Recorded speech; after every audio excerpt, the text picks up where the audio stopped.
Well, I was on Anzio Beach, and they made the big push.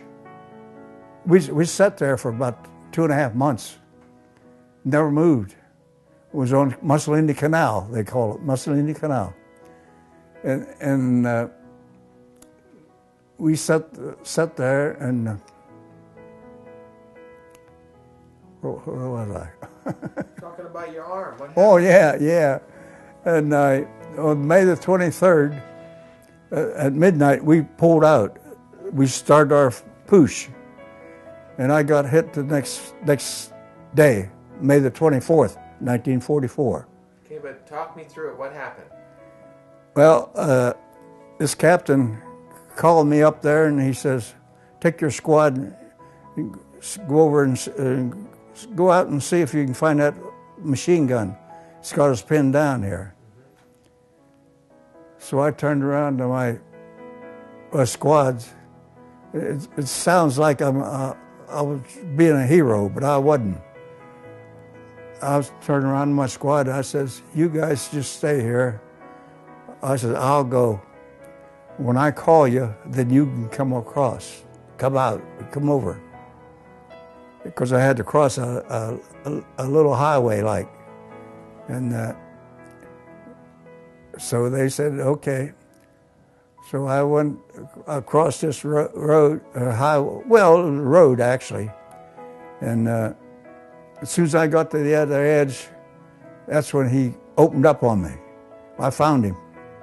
He opened up on me, and the whole burst machine gun, was spread out as you get back from it. So I had to be right on top of him, because the whole burst just blew the arm. And it was a little bit of skin was holding it here.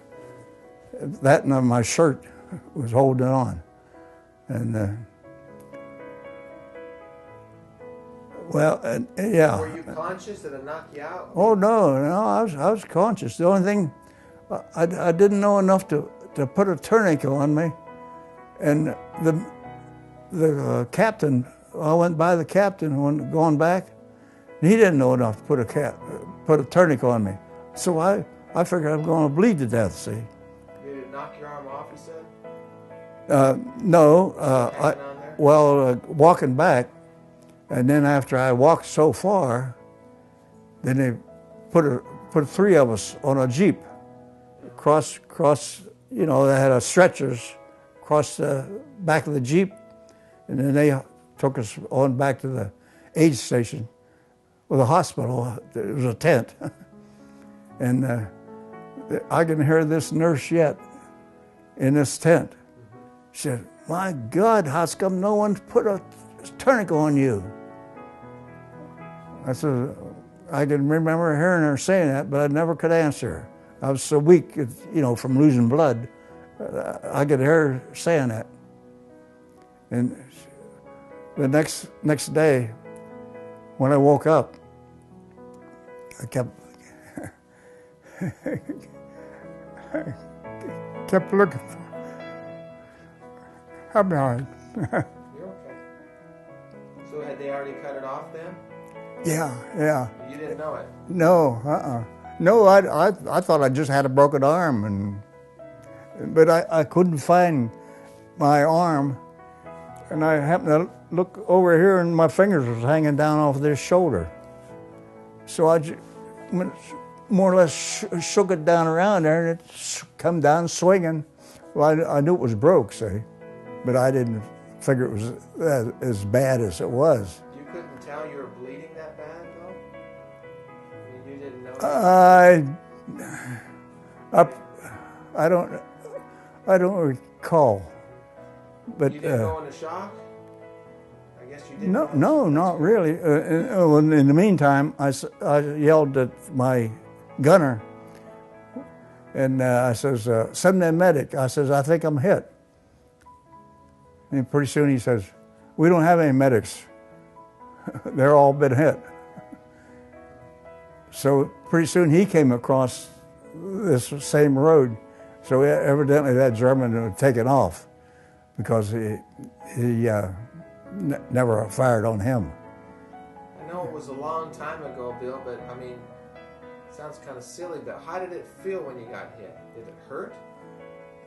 No, it just... I mean, did it knock you down? Yeah, it knocked me down. But it just felt like a hot needle going in there. Hot needle. In other words, it's that's what it felt like. Just a hot needle going in there. Probably it was a hot shell going through there. And so you woke up the next. You were probably taken to an aid station or something first? Yeah. In fact, they'd done the operation at the aid station. So when I got back to the hospital in Naples, he says, the doctor says, well, I don't think I can do anything with any better than what they did already. So they left it alone. And well, anyway, getting back, when I woke up the next morning in the tent, I looked down there and I couldn't find my arm.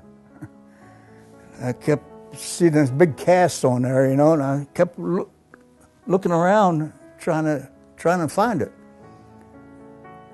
And pretty soon the nurse comes over and says, "What's wrong, soldier?" I says, "I'm looking for my arm." She said, "You don't have any." I says, "Oh my God, what's my mother gonna say?" I remember that the very first words. Oh my God, what's my mother gonna say? Yeah. How long after that did your family get notified that you were wounded, though? Was it right away? No, it was pretty close, pretty fast. And you were overseas in Europe? Yeah. So at what point did you go home? What? How long were you overseas in the hospital before you came home? 18 days. And then where did you come? Bethesda, or where did you come? I came to, I landed in Charleston, South Carolina. And we landed there on, it says July the 5th there, but we landed on July the 4th. Okay. But it was a holiday in the United States, and they wouldn't unload us. And some of them guys, you know, hadn't been home for 3 or 4 years. Yeah. And so they anchored way out where guys couldn't swim in, had no chance of swimming in. Yeah. And so how did that change your life, losing your arm? I mean, it's a long time ago, but still. Did you just accepted it, went on, or was there a hard... Oh, I accepted it, yes. I accepted it. In fact, I always told everybody I was lucky. Well, I was lucky. Yeah. Because, like I say, there was only 2 ways to get out of the infantry. I'm going to ask you to do one more thing, Bill. At the end of my interviews, I always ask the veterans to give me a salute into the camera. When I tell you from where you're seated, can you do that for me? Yeah. Give me a second. Now that Vietnam vet that I told you about, he did lose his right arm, but he saluted left-handed, but I reversed it on the film. And looked like, okay. Right arm there, but, okay, Bill, look right into the camera. Go ahead. Okay, there you go. Thank you.